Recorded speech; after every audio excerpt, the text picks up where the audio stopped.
Edu Falaschi finalmente lançou, na última sexta-feira, dia 12 de junho de 2026, o último álbum da sua ambiciosa trilogia, chamado Mirage. Eu sempre fui um grande fã do Edu, principalmente na parte composicional. Eu acho ele um excelente compositor.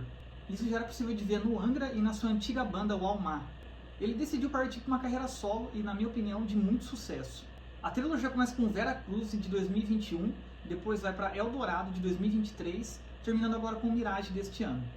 Por mais que o Edu nunca me decepcione, e nesse álbum realmente há músicas muito boas, principalmente as baladas, que ele é um mestre em fazer, esse álbum é o menos bom da trilogia, na minha opinião. Meu nome é Denis Carbonaro, sou professor de guitarra há mais de 15 anos, bacharel em composição e regência e mestre em musicologia. Não se esqueça de se inscrever no canal, dar um joinha para me dar uma força e compartilhar com os amigos. Caso você tenha interesse em fazer aulas comigo, o link para o meu contato vai estar no primeiro comentário e na descrição. Vem comigo agora que eu vou contar minha opinião sobre Mirage, de Edu Falaschi. Bem, o Edu foi muito corajoso de querer fazer uma trilogia, né?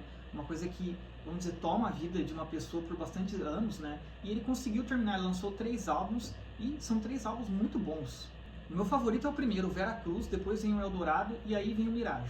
Obviamente que não se passou nenhuma semana ainda do lançamento e eu vou ouvir mais vezes, talvez eu tome gosto mais por algumas músicas. Mas até agora, o tanto de vezes que eu ouvi, que já eu considero bastante, não me cativou tanto quanto os outros. Seguindo a história, o personagem Jorge, que é o principal, ele vai para o Oriente Médio buscar a Janaína, que é a sua esposa, que foi raptada no final do Eldorado. A história é bem ambiciosa, né? Se passa em vários lugares e num contexto histórico fantasioso, então é difícil de criar algo assim que seja fidedigno, então tem que tomar bastante cuidado com a parte histórica. Então o Jorge, ele é um personagem que é da Ordem de Cristo, né? E ele descobre segredos sobre a colonização do Brasil e também sobre uma antiga profecia sobre ele. No segundo álbum já ele muda de lugar, ele vai para o Império Azteca, ele sobe um pouco nas Américas, ele conhece a Janaína, descobre as riquezas locais, mas dela é raptada. E no final de tudo temos um vilão, né, que persegue ele desde o começo, que é o Bispo Negro, que ele é o líder do exército da Cruz de Nero. Então ele vai tentar buscar a Janaína e, né, vamos dizer, acabar, né, com esse exército, com esse cara pelo menos. Só que o interessante é que esse último álbum ele é mais focado numa descoberta pessoal. A gente pensa que isso vai ser uma coisa mais de enfrentamento, mas não. Então no primeiro álbum ele está buscando um novo mundo, descobrir novas coisas. No segundo ele está tentando buscar um ideal para a vida. E no terceiro ele está tentando se descobrir a si mesmo. A ideia é muito interessante, por mais que tenha vários clichês e também não tenha uma história assim tão genial. As letras do Edu não são, eu não acho tão fortes assim. É uma coisa que ele peca um pouco, mas no geral é legal, né? É o que espero bastante geralmente de histórias e de letras, né? Que eu gosto muito de letristas muito bons, então eu exijo um pouco, mas no caso ele entrega o mínimo assim necessário para que o álbum funcione. Bem, é importante falar de um outro ponto importante para esse último álbum da trilogia, é que o Edu ele perdeu o guitarrista antigo dele, que dava muito apoio, que é o Roberto Bastos, né? Ele saiu porque ele queria seguir a carreira própria dele, e aí o Edu trouxe o Vitor Franco. Os outros integrantes então continuam, né? O Diogo Mafra na guitarra, o Rafael Tafras no baixo, o Jean Gardinali na bateria e o Rafael Laguna no teclado. E ele também continua com o arranjador que fez os outros álbuns também, né? Que tem a parte de orquestração muito importante, que é o Pablo da Silva Gregório. Esse álbum eu creio que ele já estava com uma energia um pouco mais gasta, né? Ele decidiu apostar tudo nos primeiros, assim, eu creio. E nesse então ele tem até menos músicas, e as músicas são mais dele. Na realidade, eu acho que como o outro guitarrista chegou muito em cima, ele não conseguiu ter tanta ajuda do guitarrista. Teve mais para ajudar nas partes de guitarra muito rápida, que são características e que ele não consegue fazer. Mas a maioria das músicas aqui é só do Edu. Vamos falar agora então de cada faixa. A primeira, Watchers of the Light. É legal que ele escolheu começar o álbum com uma música grande, né? Ele respeitou muito alguns padrões nesses 2 álbuns, principalmente do álbum Temple of Shadows do Angra, né? Ele queria fazer essa relembrança dos fãs, assim, para que os fãs se identificassem com o álbum. E aí ele fez alguns padrões iguais, umas músicas grandes sempre em tais locais, aí uma balada sempre no número tal do álbum. Então ele seguiu um critério que nesse ele seguiu menos. Então ele começa com uma música grande, né, e com aquele começo orquestral. Bem, falando das orquestrações, elas são legais, mas a parte composicional, por exemplo, essa primeira música, ela é composta pelo Edu, pelo guitarrista Vitor e pelo Pablo. E o Pablo fez provavelmente esse começo que eu não acho nada de tão demais, são orquestrações meio genéricas, meio, vamos dizer, mais cinematográficas e incidentais do que qualquer coisa. Então eu acho que poderia ser mais forte isso e não é. Já a música num todo é aquela música power metal assim para começar o álbum. Ela é tipo uma Spread Your Fire, né? Só que ainda junto, a Spread Your Fire é antecipada por uma instrumental, que nessa música tá na mesma faixa. Então basicamente ela é esse início power metal, assim, com guitarra virtuosa, com refrões explosivos. Mas essa música já tem uma coisa que me incomoda um pouco, que vai ter em outras, que é o Edu gostar de terminar os refrões sempre com o nome da música. Então ali, Watchers of the Light. Então sempre termina o refrão daquele jeito imponente com o nome da música, que tem várias outras músicas da trilogia, e nesse álbum vai ter também mais de uma além dessa. Uma música ok, esperava mais, mas no geral essas primeiras músicas dos álbuns não me impressionaram tanto. Eu espero mais das próximas, né? Então essa música, assim, é ok. Here I Stand, a segunda música, eu já gostei mais, por mais que ela também lembre algumas músicas do passado, né? Ela é como se fosse a terceira música do Temple of Shadows, aquela música que tem uma rítmica intensa no começo, que tem nos outros álbuns também, músicas similares. Mas ela começa com uma parte de guitarra super diferente, super pegada, assim. Eu falei, pô, será que essa música vai ser diferentona assim? Aí do nada ela vira um power metal comum, mas ela é um power metal um pouco mais, tem mais melodia, um refrão mais cativante, e tem uma parte do meio ali também que tem uma pegada mais árabe, né? Então é legal que o Edu, ele se importa em fazer um metal que tenha outras coisas influenciando. Então o Angra trouxe essa questão da música brasileira, ele continuou com isso, mas ele pega de outras culturas, e desse álbum obviamente ele vai pegar da cultura oriental, né, do Oriente Médio.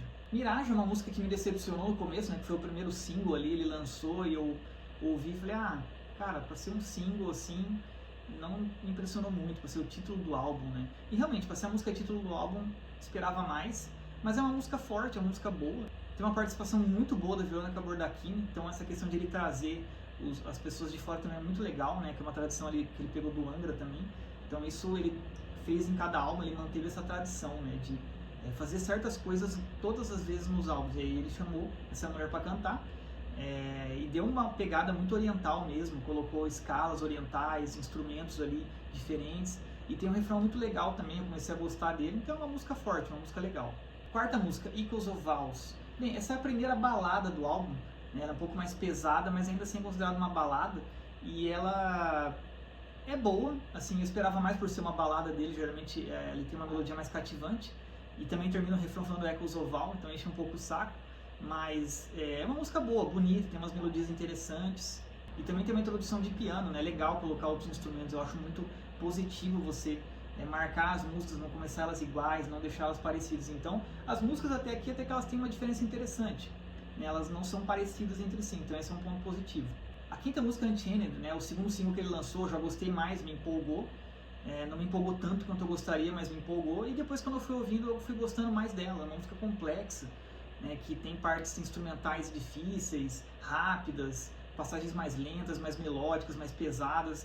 E ele também vai terminar o refrão falando Unchained, do que enche o saco. Mas, no geral, é uma música muito forte desse álbum. Agora vem a maior surpresa, a mais agradável de todos do álbum, que é a música Intuição.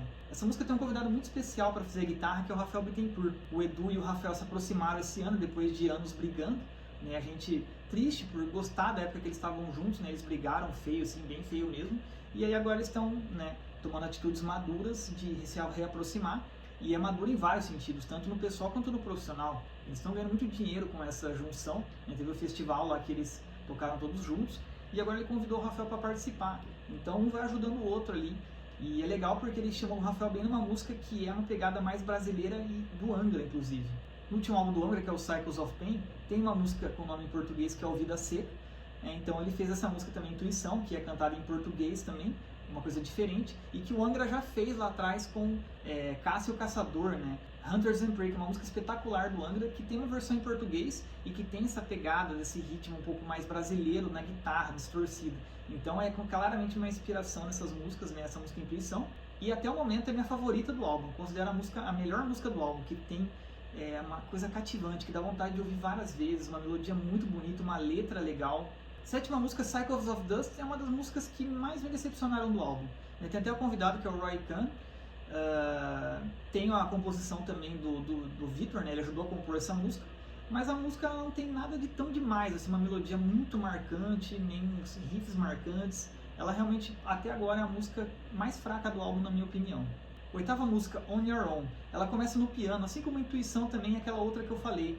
Então, 3 músicas usaram piano bem descarado nesse álbum e eu gostei muito disso, né? Eu gosto muito de som de piano e me agradou bastante. E essa é a minha segunda música favorita, na realidade ela era a primeira, agora eu não sei qual que é, tá mudando toda hora. Eu amo muito essa música aí, On Your Own, é uma música muito emocionante, aquela balada, mas é aquela balada emocionante, assim, que dá lágrima nos olhos, assim, muito bonita a música, e o Edu, assim, realmente ele não decepciona com baladas, assim, é impressionante que sempre vem coisa boa. Nona e última música do álbum, Wrath into the War. É outra música que passou um pouco batido pra mim, né? Principalmente para acabar o álbum, para acabar a trilogia, eu esperava uma coisa muito mais épica, muito mais criativa. E até agora não me chamou muita atenção a melodia, nem os riffs, os solos.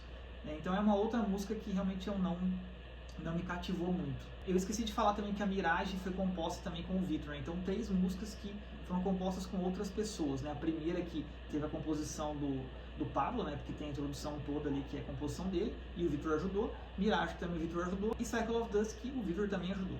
Bem, então é isso aí, galera. Espero que vocês tenham curtido mais esse vídeo aqui do meu canal. O saldo, no geral, pra mim é positivo. O álbum é bom e, claro, eu vou ouvir ele mais vezes. Eu creio que eu possa gostar, ter mais carinho por ele.